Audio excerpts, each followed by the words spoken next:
gitu ya. Jadi kita bisa tahu, kalaupun misalnya mereka belum sepakat nih, kan ada dua isu sebenarnya yang saya baca yang membuat proses ini seperti terganjal.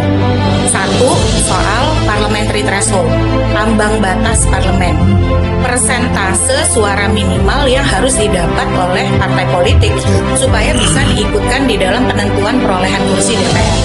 Kalau sekarang kan 4%. 4% yang membuat P3 keluar dari klasemen hasil pemilu 2024. Bahkan PSI yang harusnya dapat 5 suara juga nggak bisa masuk parlemen. Warahmatullahi wabarakatuh. Hari ini Mbak Titi hadir di podcast saya. Terima kasih ya Mbak Titi ya. Suatu kehormatan dong. Titi Anggra ini, begitu ya. Mbak Titi dipanggilnya. Kenapa saya undang? Kita mau membicarakan undang-undang pemilu yang kata DPR itu baru akan dibahas tahun 2027. Kenapa kemudian sampai ditunda? Banyak sekali gosip-gosip atau kalau dalam bahasa dokter hipotesa. Kenapa kemudian ditunda? Yang pertama, supaya nggak sempet lagi di judicial review ke MK. Jadilah kita bertanya-tanya, ini mau pengaturan pemilunya mau seperti apa? Pembatasan calon presiden, misalnya, atau keleluasaan calon presiden. Apa misalnya? Oh, boleh loh calon tunggal. Oh, boleh loh calon independen. Oh, boleh loh dan lainnya. Apakah kita akan kembali menemukan gegap gempita terobosan negatif yang dilakukan oleh MK seperti 2024 misalnya? Kita bahas yang paling ngerti hari ini tentang pemilu. Minimal di ruangan ini antara saya, Ardi, Adam, Saiful, Mbak Titi lah yang paling ngerti. Mbak Titi, hari ini sudah makan? Ini Wong Kito yang makanan tradisional masih dimakan hingga hari ini. Pempek tuh masih dimakan ya? Harus dong. Masih dimakan kan ya? Iya dong. Tapi pempek belida tuh udah jarang ya? Iya, tapi ada. Itu yang cuman bisa ditemui dengan mudah di kota Palembang. Di kota Palembang, Sari Nadi itu masih ada tuh. Jangan sebut merek dong. Gak apa-apa, nanti gratis ya. Terakhir saya makan di situ dapat tuh ikan belidanya. Dan memang dia agak oily ya, ikan belida itu ya. Dan enak ya, lapar ya. Kau belum pernah ya ngerasain ikan belida? Enak bro, ikan belida tuh. Mbak, ini kok tentang pempek bukan, jadi tentang pemilu. Ini gosip udah kemana-mana. Yang Mbak Titi pahami apa dan bagaimana sebetulnya kelak pemilu kita akan dilakukan. Silakan Mbak. Tadi tuh udah GR ya, dibilang paling ngerti soal pemilu. Udah berasa nih kembang kempis hidung. Tapi ketika cuma dibilang di ruangan ini tuh agak redup lagi nih. Aduh. Tolong Anda perluas cakupannya. Oke, cakupannya. Ya minimal ya udahlah, paling ngerti lah. Mbak Titi ini apalagi dokter. Oh iya. Titi Anggra ini habis jadi dokter. Asli legislative in action. In action ya, bukan in action. Jadi artinya apa? Ketiadaan tindakan, ketidakaktifan legislatif. Ketidakaktifan legislatif. Jadi cocok lah kita bahas undang-undang pemilu ini gimana? Ketidakaktifan tapi sebenarnya merupakan keaktifan. Jadi ketidakaktifan yang disengaja. Oh, ketidakaktifan yang tidak disengaja. Yang disengaja. Yang disengaja. Jadi gimana tuh? Kan dibilang legislative inaction itu memang antara in action dengan inaction itu cuma dipisahkan spasi. Tapi sebenarnya dua-duanya sama-sama pilihan dan keputusan politik untuk bekerja aktif atau diam, mempertahankan status quo. Nah, yang saya bahas di disertasi saya ini fenomena sebelum 2024. Pilihan pembentuk undang-undang secara sadar tidak merevisi undang-undang pemilu dan mempertahankan status quo karena itu dianggap lebih menguntungkan kepada pembentuk undang-undang. Jadi sebenarnya itu adalah ketiadaan tindakan yang merupakan keaktifan pilihan politik. Nah, kira-kira itu yang ditulis di disertasi. Dan kalau dilihat-lihat menjelang 2029 kok mirip ya? Walaupun posisinya sekarang tuh lebih pada seperti kelambanan, belum kepada ketiadaan. Berarti agak disengaja dong ya? Ya, saya menemukan bahwa ketiadaan tindakan atau kelambanan itu memang kesengajaan, pilihan politik yang disengaja. Jadi justru merupakan keaktifan politik, tapi bentuknya justru tidak bertindak. Oke. Gitu. Ya bisa sih ngerti sih gue kalau misalnya kita lagi buru-buru, udah jangan buru-buru gitu. Itu kan keaktifan untuk melambatkan kan, gak usah buru-buru gitu. Belanda masih jauh gitu. Iya, Belanda masih jauh. Akhirnya ketinggalan kereta beneran. Iya. Jadi sebetulnya ada apa sih? Apa yang terjadi? Iya, potensi kembali berulangnya situasi menjelang seperti 2024 tuh sangat besar kemungkinan terjadi. Gelagatnya itu sudah terlihat. Misalnya menunda-nunda proses pembahasan undang-undang pemilu. Di awalnya kalau dulu di 2024 justru misalnya Komisi 2-nya ini aktif nih. Pada waktu itu ketuanya Bang Doli ya. Tapi kemudian ada pihak lain yang juga sama-sama berstatus pembentuk undang-undang. Karena kalau di Indonesia ini pembentuk undang-undang tuh dua, Bang Hensa. Satu DPR, satu lagi Presiden. Bersama-sama. Nggak bisa cuman DPR saja yang membahas undang-undang. Harus dua-dua bareng dengan Presiden. Jadi undang-undang di Indonesia itu it takes two to tango. Butuh dua pihak untuk bisa jadi. Kalau Presiden nggak mau jungkir balik sekalipun, itu DPR nggak bisa ngapa-ngapain. Paling dia cuman menunjukkan kami tetap mau, misalnya berperan kalau DPR yang aktif ya. Kami tetap mau nih, kami tetap mau jalan. Tapi at the end itu undang-undang nggak bisa jadi. Karena undang-undang itu harus disahkan, disepakati, dibahas bersama-sama antara DPR dan Presiden. Jadi kalau Presidennya sejak awal mengatakan saya nggak mau, maka sebenarnya keputusan akhir itu hampir tidak mungkin bisa dibuat. Nah di 2024, menjelang 2024, Presiden Jokowi memang tidak mau undang-undang pemilu direvisi. Itulah mengapa kerja Komisi 2 yang sudah punya naskah akademik, sudah punya draft RUU, itu mentah dan akhirnya revisi undang-undang pemilu itu dibatalkan dan tidak berlanjut. Nah bagaimana dengan sekarang? Sekarang ini kan RUU Pemilu, revisi atas Undang-Undang Nomor 7 Tahun 2017 tentang Pemilihan Umum, itu sebenarnya sudah jadi prioritas legislasi prolegnas program legislasi nasional, jadi RUU prioritas sejak tahun 2025. 2025 sudah masuk list, tapi selesai begitu saja tanpa produk. Bedanya pada waktu itu diusulkan oleh Balek. Tidak ada produk naskah akademik, tidak ada draft RUU, tidak ada. 2026 masuk lagi sebagai RUU prioritas di Prolegnas 2026. Sampai hari ini penghujung Juli naskah akademik belum ada, draft RUU belum ada.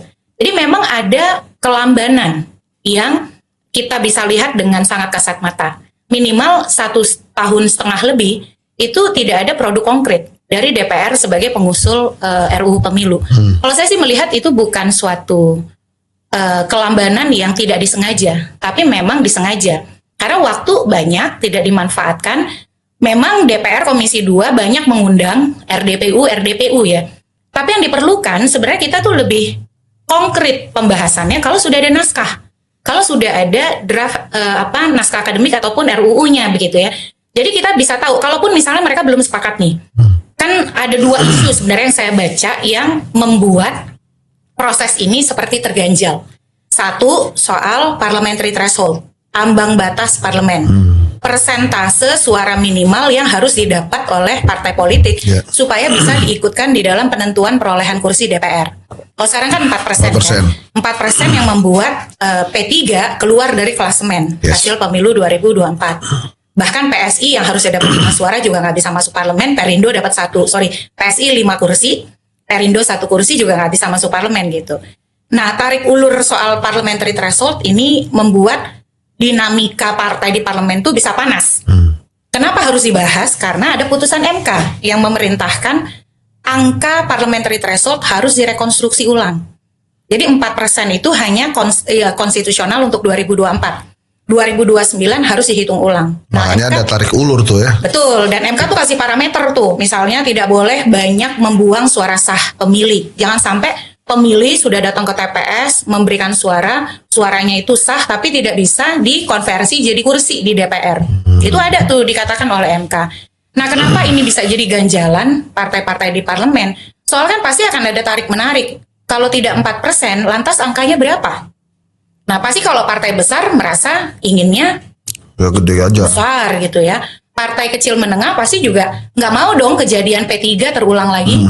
Terlalu percaya diri, tiba-tiba keluar klasemen gitu ya. Partai non-parlemen juga punya kepentingan. Kita punya misalnya di pemilu 2024 10 partai yang tidak bisa masuk parlemen kan sebagai peserta pemilu. Nah ini tentu akan mengganggu setidaknya stabilitas partai-partai begitu ya, yang juga menjadi bagian dari koalisi. Ini bacaan netral gitu. Yang kedua yang juga menjadi tantangan dan pengganjal yaitu sikap politik dan sikap hukum dari partai-partai parlemen dan pemerintah sendiri soal perintah putusan MK yang meminta agar model keserentakan pemilu itu diubah. Kan ada putusan MK yang mengatakan pemilu itu konstitusional kalau model keserentakannya dibagi dua. Serentak nasional, memilih presiden, DPR, DPD bersamaan. Jadi semua jabatan di tingkat nasional kan. Lalu paling cepat 2 tahun setelahnya dan paling lama 2,5 tahun setelahnya baru diselenggarakan pemilu serentak daerah. Memilih DPRD provinsi, DPRD kabupaten kota, gubernur, bupati, wali kota. Putusan MK ini kan menegaskan pilkada nggak boleh lagi lewat nggak boleh DPRD. bareng-bareng juga, nggak akan bareng-bareng juga. Bareng dengan DPRD. Oke. Harus satu waktu nih pemilu serentak daerah itu. Nggak, waktu kemarin kan dalam 1 tahun yang dalam sama. 1 tahun nggak boleh. Ini dimundurin 2 tahun. Ya. Paling cepat jedanya itu 2 tahun, tahun. paling lama 2,5 tahun. Oke. Jadi implikasinya tuh apa? Implikasinya pilkada tidak boleh di 1 tahun yang sama dengan pemilu nasional, Yes. DPR, DPD, presiden. Nggak boleh lagi kayak kemarin tuh Februari pemilu, November pilkada, Ya. babak belur kan? Ya. Nah, yang kedua itu sudah mengunci pilkada tuh harus langsung. Karena kan disebutkan di putusan MK, putusan 135 tahun 2024 bahwa gubernur, bupati, wali kota harus dipilih melalui pemungutan suara oleh rakyat bersamaan dengan DPRD. Nggak bisa DPRD yang milih. Nggak gitu bisa, kan. sudah kristal clear. Boleh nggak langsung, tapi di daerah khusus dan istimewa yang diatur dengan undang-undang sendiri. Contohnya di Yogyakarta. Makanya contohnya di Jakarta kan. Jakarta kan nggak ada bupati wali kota yang dipilih oleh rakyat Ya. dan nggak ada DPRD kabupaten kota. Tapi kan Jakarta istimewa, Ya. daerah khusus ibu kota begitu. Jadi dalam konteks itu ini memang menjadi pengganjal karena kenapa? Kita tahu misalnya beberapa partai mengusulkan pemilihan kepala daerah oleh DPRD kan. Pak Bahlil di HUT Golkar, lalu Presiden Prabowo selalu ngomong pilkada itu costly, messy, and tiring. Ya, jadi udah mahal, capek dan berantakan lah istilahnya. Nah di situ yang memang kalau kita boleh analisis mengapa ini tuh di-delay terus, ditunda terus. Padahal isu yang harus dibahas kan sebenarnya banyak. Karena kita ingin pemilunya makin benar. Gimana politik uang ini bisa diatasi. Gimana misalnya disinformasi, hoax dan lain sebagainya tidak mudah menyebar. Bagaimana penyelenggara pemilunya bisa jadi penyelenggara yang benar kan gitu kira-kira. Ya tapi karena tarik-menarik kepentingan politik, saya menganalisis bahwa penundaan atau kelambanan pembahasan ini adalah pilihan politik yang disengaja. Kira-kira gitu.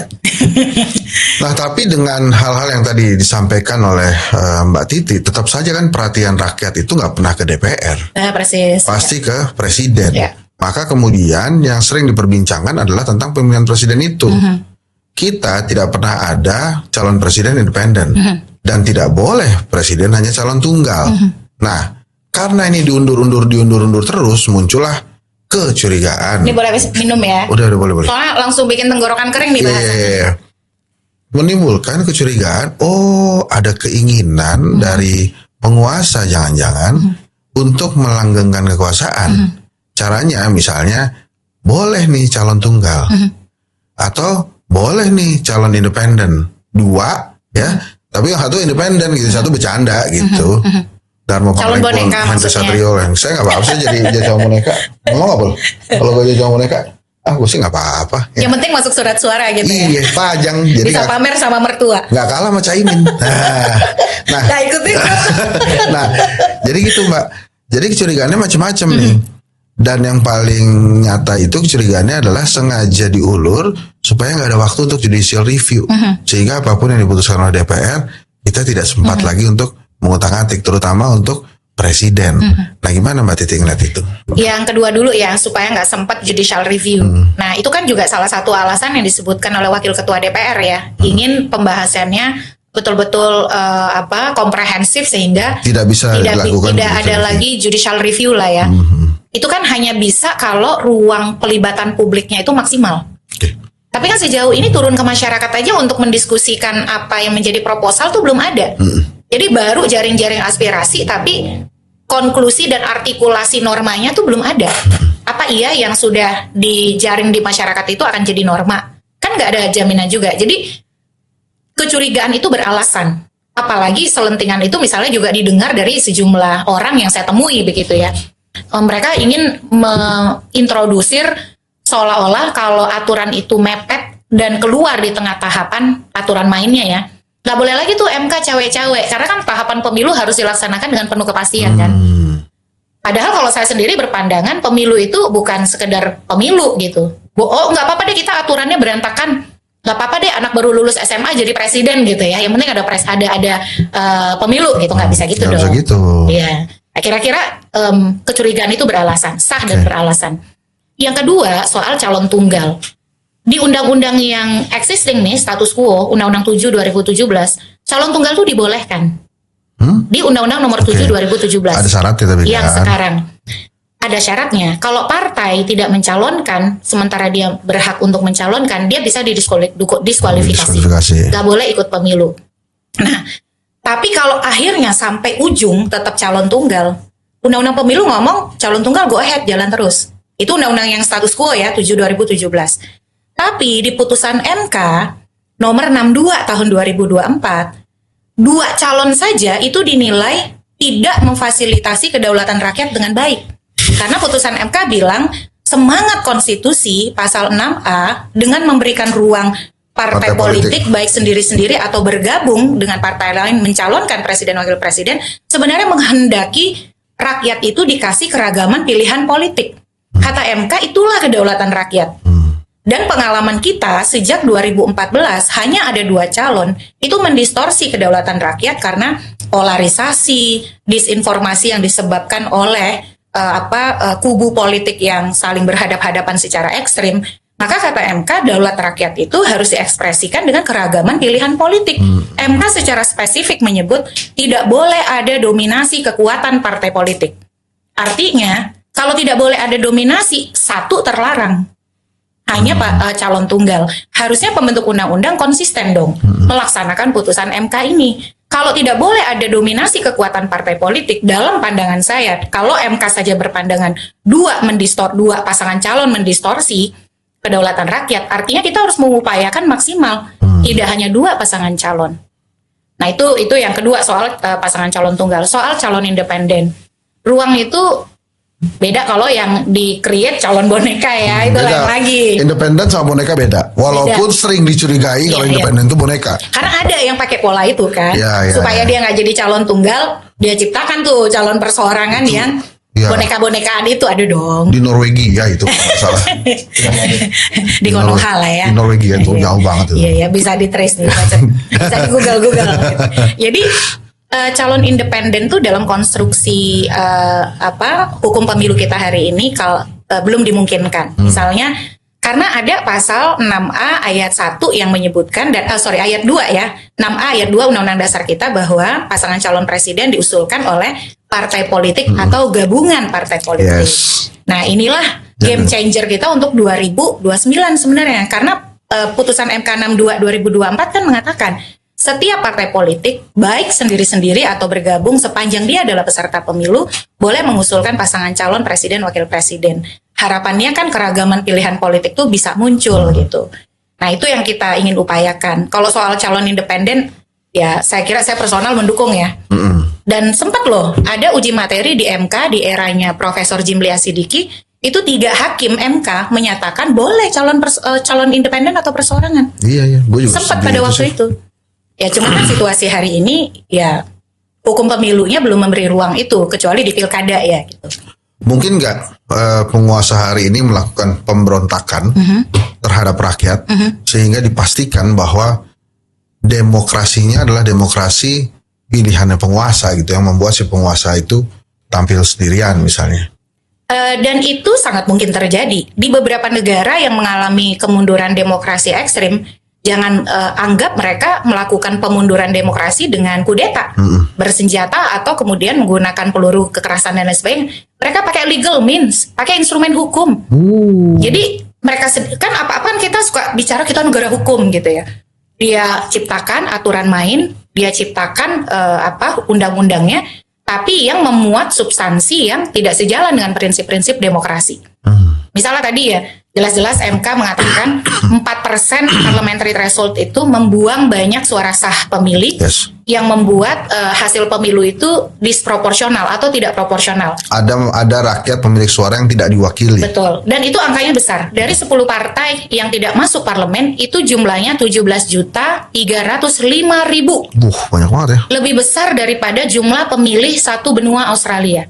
Dan itu tidak dikonversi. Bahkan misal begini, saya melihat di satu daerah pemilihan ada yang ketika P3 dapat kursi, tapi karena dia tidak lolos parliamentary threshold 4%, kursi dia itu beralih ke partai, ke caleg yang justru ideologi partainya sangat bertolak belakang dengan P3. Iya. Pasti abang juga punya datanya lah ya. Iya, Gitu iya, ya. iya. Yang satu hijau, satu merah, ya. Satu hijau, satu biru, kira-kira begitu. Nah, dalam konteks itu ya bisa aja kemudian dipaksa dengan berbagai konstruksi dan argumentasi hukum, justru yang dipilih misalnya menaikkan ambang batas parlemen. Instrumen hukum, ya instrumen hukum kan, legal means begitu. Tapi apakah substansi itu yang dikehendaki secara konstitusional dan nilai-nilai demokrasi? Menurut saya enggak.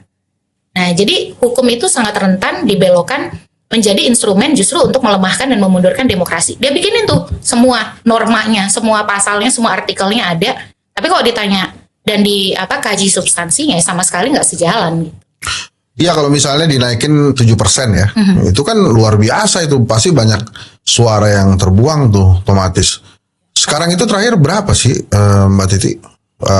Perdebatannya itu ada di angka berapa? Karena kan saya dengar ada yang minta 7, ada yang 3,5 diturunin. Ya, beragam ya. Ya. Tapi bagi saya narasi untuk menaikkan saja itu sudah problematik. Karena semangat putusan MK tuh mengatakan gini, satu, PT 4% itu hanya untuk 2024. Setelah 2024, mulai 2029 harus dihitung ulang. Yang kedua, menetapkan PT itu harus berkelanjutan. Nggak boleh tuh ganti pemilu naik.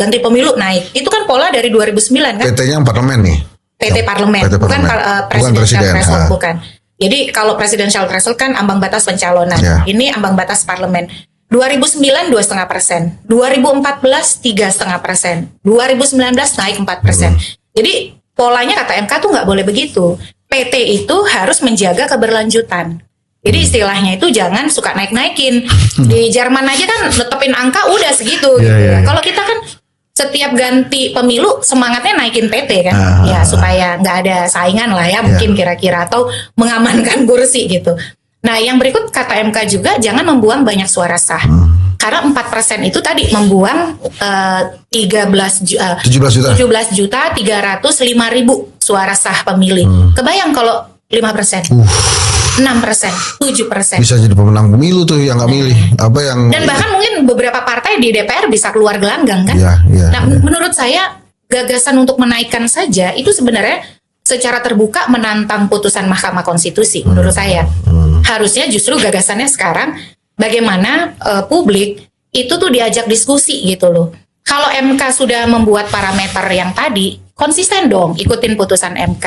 Lagi pula menyederhanakan sistem kepartaian di parlemen itu tidak harus dengan melarang partai masuk parlemen. Itu dua hal yang berbeda. Jadi daripada kita menghambat keterwakilan politik untuk masuk parlemen, lebih baik kita atur kinerja di parlemennya. Misalnya, kalau saya tuh punya gagasan memberlakukan ambang batas pembentukan fraksi.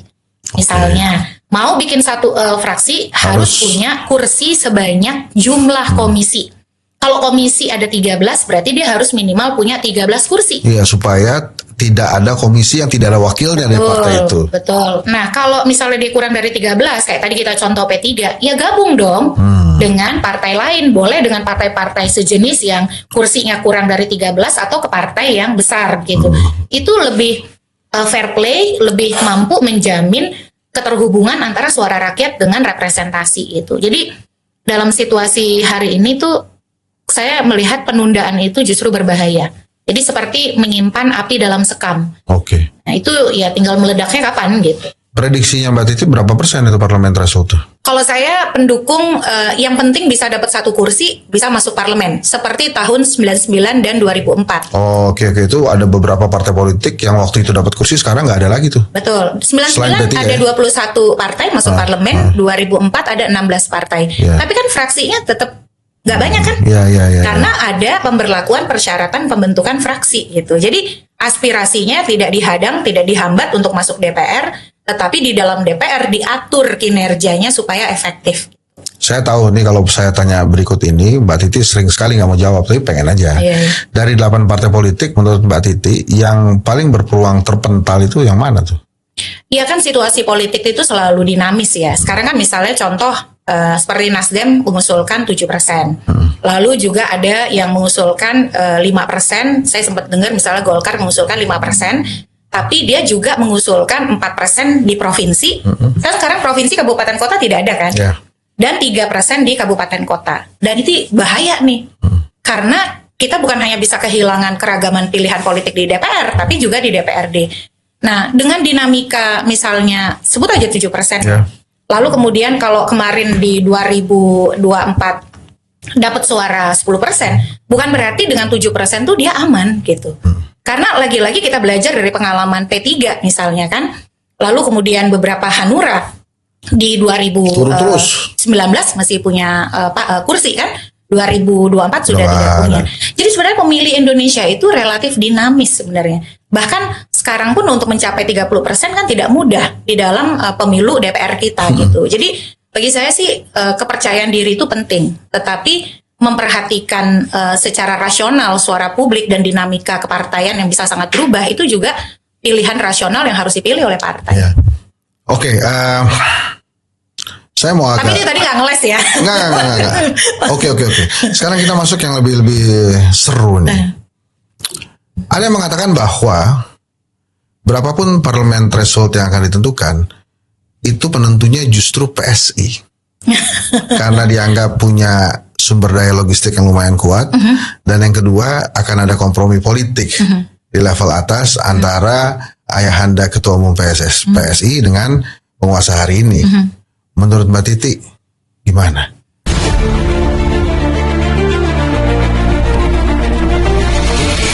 Seorang Joko Widodo bisa jadi wapres nggak di 2029? Nah, oke. Coba dijelaskan. Nggak bisa. Titik ya? Titik nggak bisa. Karena gini, pemunduran pembatasan kekuasaan selalu menggunakan instrumen legal means. Hanya memang gue nggak ngerti juga kenapa kalau misalnya tiba-tiba nggak ada ijazahnya terus dipaksain ada ijazah, ya itu kan aneh ya menurut saya. Kalau pejabatnya bagus, pilih kembali. Kalau emang nggak bener, kita tuh bisa ganti dengan yang baru gitu.